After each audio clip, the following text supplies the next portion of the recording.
Se invita a los presentes. Es cuanto, presidente. De conformidad con los acuerdos de esta sesión,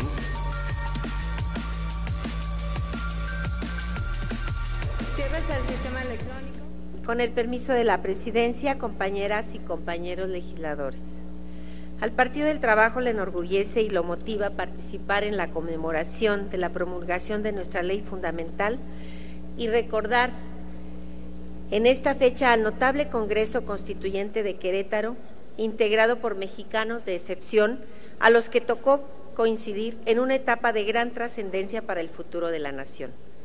Recordar en el presente los sucedidos debates que sostuvieron y los diversos estudios que realizaron nos confirma que la vorágine de la época en la que vivieron no fue impedimento para que aquellos legisladores coincidieran en lo fundamental y plasmaran en el texto constitucional los ideales de la mayoría de las mexicanas y los mexicanos que participaron en la Revolución Mexicana.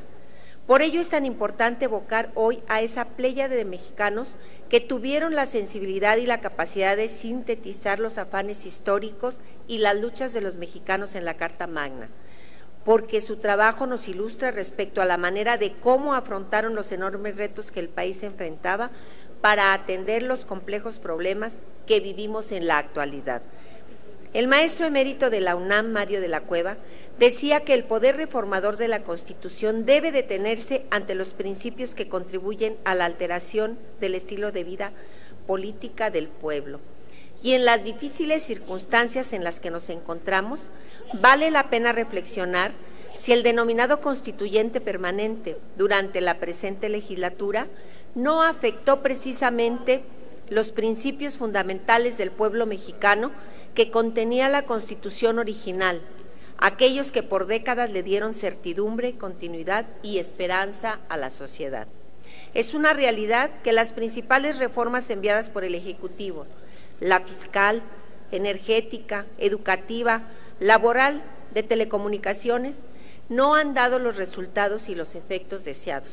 En materia económica, el crecimiento ha sido mínimo y, en consecuencia, la falta de nuevos empleos aumenta, se incrementa la pobreza y los recientes anuncios de ajuste al gasto público nos confirman que el de Peña Nieto habrá de ser un nuevo sexenio perdido. Podrán argumentarse causas exógenas para justificar el desastre económico que vivimos. Sin embargo, hay que señalar también las ineficiencias y errores de política económica que su administración no ha sabido corregir. La frustración que ha producido en la sociedad la actual administración se refleja en los índices de aprobación del presidente de la República, quien no pudo dar resultados en el breve plazo y la paciencia ciudadana se ha agotado. En lo político, la inseguridad pública ha llegado al límite. Los trágicos acontecimientos de Ayotzinapa han lastimado precisamente lo que más amamos las familias mexicanas, a nuestros hijos. Pero ese profundo dolor habrá de ser el detonante para que a partir del próximo 7 de junio surja una sociedad más participativa que elija una nueva Cámara de Diputados conformada por diputadas y diputados que restablezcan el imperio de la ley en todos los órdenes, fundamentalmente en cuanto al combate a la corrupción y a la delincuencia.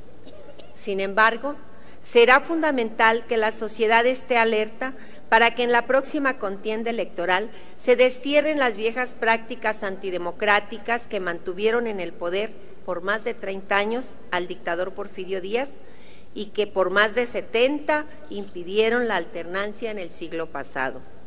Por ello, como lo hemos hecho desde esta tribuna, el Partido del Trabajo convoca a las fuerzas progresistas del país y a los personajes que durante décadas han luchado por la democracia a que retomen el camino que nos marcó el Constituyente de 1917, el de la Revolución Mexicana. No debemos olvidar que las fuerzas de izquierda representamos la esperanza de millones y millones de mexicanos que no aspiran a vivir con los lujos y las riquezas que ostentan quienes administran el poder público, sino simplemente a que su vida se desarrolle de una manera digna. Hoy convergen en el ánimo de las y los mexicanos los mismos ideales esenciales de las mujeres y los hombres que participaron en la revolución, porque prevalecen las mismas demandas de justicia y bienestar.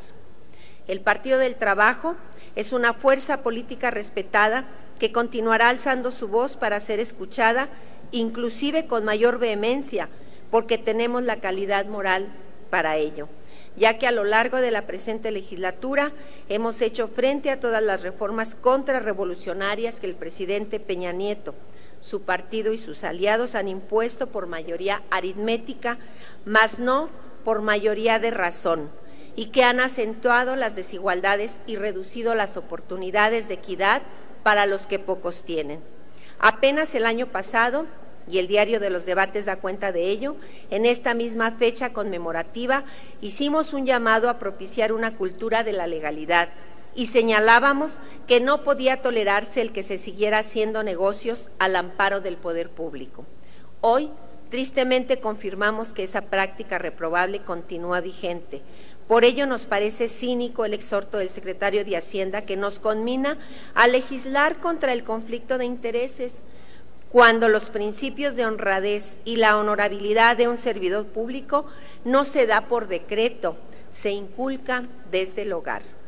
El Partido del Trabajo es una fuerza política que mantiene vivo en su ideario político el combate a la pobreza, la transformación de nuestras instituciones y la lucha por la democracia. Nuestro partido representa para nuestros aliados de izquierda la posibilidad de su modernización, para nuestros adversarios de la derecha la posibilidad de concretar acuerdos que permitan la gobernabilidad del país y para la sociedad una alternativa seria para encauzar por la vía institucional la inmediata transformación del Estado mexicano. Por ello, confirmamos en esta fecha histórica que el Partido del Trabajo seguirá manteniendo en su ideario político el contenido social, liberal y republicano de la Constitución de 1917. Muchas gracias, es cuanto. Muchas gracias a usted, diputada. Cámara de Diputados, 62ª legislatura.